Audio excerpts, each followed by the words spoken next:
Next is Birsa Munda, early life and struggle against British operation. मैं इनकी photo लगानी जो है वो भूल गया यहाँ पे।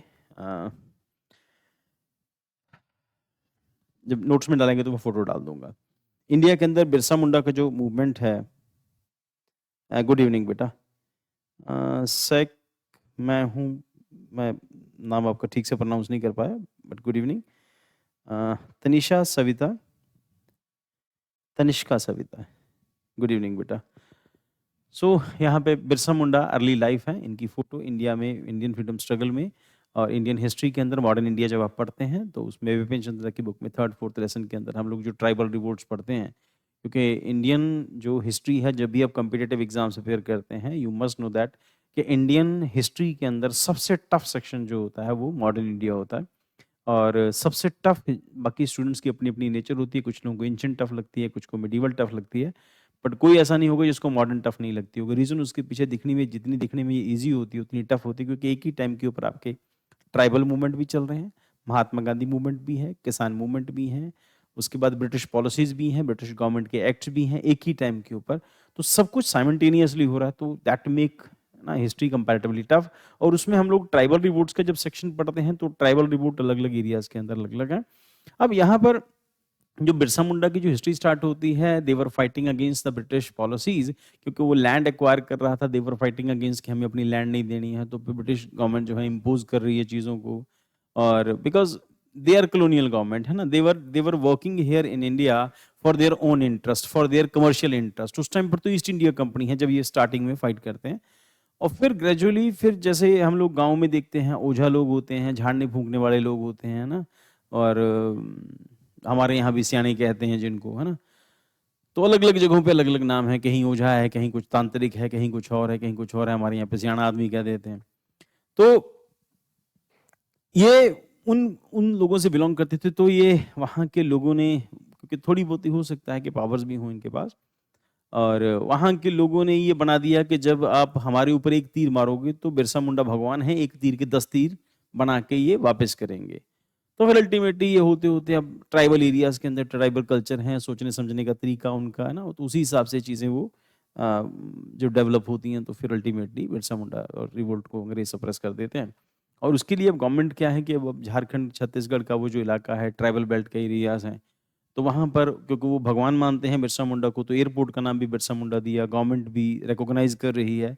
तो पहले तो दिक्कत ये थी कि रिकॉग्निशन नहीं मिलता था, अब क्योंकि हम लोग मानते हैं कि ट्राइबल पॉलिटिक्स का पार्ट भी है, पॉलिटिक्स का पार्ट है, और इलेक्शंस भी हैं, तो इन सब चीज़ों में फिर इस तरह से प्रमोट किया जाता है। प्लस वोट बैंक, हर किसी को अपना वोट बैंक बनाना होता है। तो खैर उस कंडीशन में ये है कि इन लोगों को एक एडवांटेज हो गया कि, है ना, रिकॉग्निशन तो मिली, जिसको इंडिया में कोई नहीं जानता था बिरसा मुंडा को, है ना, काफ़ी सारे लोग जो हैं, कम से कम कम्पिटिटिव एग्जाम्स की प्रिपरेशन करने वाले लोग तो जानते हैं कि बिरसा मुंडा कौन थे। तो बॉर्न इन 1875, 1875 इसका मतलब ये है कि अभी तक तो ये ईस्ट इंडिया कंपनी, अभी रिसेंटली यहाँ पे ब्रिटिश गवर्नमेंट के डायरेक्ट कंट्रोल में हम लोग आए हैं। 1875, Ulihatu, Jharkhand, Birsa Munda grew up with aimed widespread British exploitation, colonial policies, and local landlords target their tribal lands, living communities, improvising, so impoverished and disenfranchised. Inspiration and ideas क्या कहते हैं, like Mahatma Gandhi, Birsa believed in truth, justice, non violent resistance. तो हम लोग भी मतलब कुल मिला के पॉलिसीज पीसफुल ही हैं। He urge the people to unite against the injustice, emphasizing the self reliance and cultural pride. The Ulugan movement, the fight of justice and identity, rebellion at the young age, Birsa Munda led the Ulugan movement, great tumult, uh, rallying tribal communities against British exploitation and loss of ancestral land. अब क्योंकि land के ऊपर कब्जा करते जा रहे थे उन लोगों को, वहाँ पर इंडिगो की खेती करवानी थी, है ना, कई सारे और फैक्टर थे। और उसके बाद कल्चरल प्रिजर्वेशन क्या है, इस fight was not only against economic and political operation but also the movement of preserve tribal identity, custom and values. They were saying कि आप हमारे कस्टम ट्रेडिशंस के अंदर इंटरफेयर कर रहे हैं। और ब्रिटिश गवर्नमेंट को सब कुछ जो है थोड़ा इडियोटिक लगता होगा उस टाइम पर, उन लोगों को बैकवर्ड टाइप का लगता होगा, उनको लगता होगा ये सिविलाइज्ड ही नहीं है ये लोग, पर उनके अपने कल्चर ट्रेडिशंस हैं, तो दे वर फॉलोइंग दैट, और British government was interfering, so they retaliated. तो spiritual leadership revered Revered as a healer and spiritual leader, Birsa Munda compassion and dedication to service further cemented his role as a protector of his community. तो उसको बिरसा मुंडा को उन लोगों ने अपनी community का protector बना लिया, बाद में चल के बिरसा मुंडा भगवान हो गए.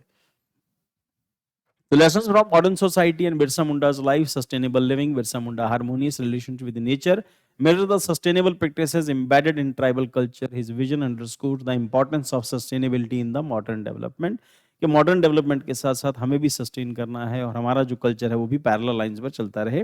हमें डिस्टर्ब मत करो, हमारे इन मामलों में इंटरफेयर मत करो. The community welfare, tribal societies prioritizing collective welfare over individual gain philosophy, modern societies can adopt, foster inclusivity and equity. Empathy and leadership, Birsa's life exemplifies leadership rooted in the compassion and solidarity principles vital for addressing contemporary social economic challenges. Government initiatives for tribal upliftment. Economic empowerment, one Dhan योजना. अब government initiatives क्या हैं tribal upliftment के लिए? सबसे पहला आता है इकोनॉमिक अपलिफ्टमेंट में वन धन योजना आता है. जैसे वो जन धन योजना शुरू हुआ, यहाँ पे वन धन योजना है. Focusing on adding value to the forest produce, fostering tribal entrepreneurship and creating sustainable livelihood. इसमें कोई शक नहीं है कि सरकार ने एफर्ट कर रही है, क्योंकि आने वाले कुछ सालों में इसकी डिमांड बढ़ी है. और हम लोगों ने जब प्रीवियस बैचेस में हम लोगों ने बहुत सारे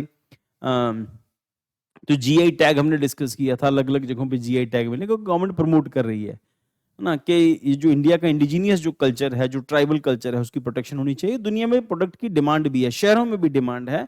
अब ऑनलाइन चीजें आ जाने से क्या है कि वो डिमांड फुलफिल हो जा रही है. लोगों को पता ही नहीं होता था पहले, अब लोग वहां तक पहुंच रहे हैं, प्रोडक्ट लोगों तक पहुंचे, सबसे बड़ी बात यह है. इंफ्रास्ट्रक्चर डेवलपमेंट, धरती अबला जनजातीय Gram Utkarsh Abhiyan aims to improve infrastructure in tribal villages including health care, sanitation and education. बेटा ये दोनों चीजें आपकी प्रीलिम के लिए या फिर वन डे क्वेश्चन के लिए, वन डे एग्जाम्स के लिए दोनों आपके टॉपिक प्रिपेयर हो गए. यहाँ पे वन धन योजना और धरती आभा जनजातीय ग्राम उत्कर्ष अभियान. Education and skill development program for the residential schools, scholarship and digital libraries, addressing education gap among the tribal youth with special emphasis on the gender equality. और ट्राइबल एरियाज हैं जहां पर आना जाना बहुत मुश्किल है, गांव दूर दूर बसे हैं, तो उन लोगों के लिए क्या किया, रेजिडेंशियल स्कूल स्टार्ट किए हैं सरकारों ने, और उनकी एजुकेशन तो वैसे ही फ्री है. Health care initiative targeting mall nutrition, maternal health, accessibility to medical care, special focus on particular vulnerable tribe groups. Conclusion: Birsa Munda legacy is a powerful reminder for the importance of justice, compassion and cultural pride. His life work inspires modern India to embrace inclusivity and sustainable development. By celebrating Bhagwan Birsa Munda and other tribal leaders, the national reaffirms its commitment to preserving India's diverse cultural fabric and ensuring the equitable development of historically marginalized communities. जो दुनिया में पिछड़े हुए लोग, उनको identity मिल रही है, उन लोगों की जो भी ग्रेड थे उनको भगवान की दर्जा दे रहे हैं, गवर्नमेंट भी एक्सेप्ट करिए कि ठीक है.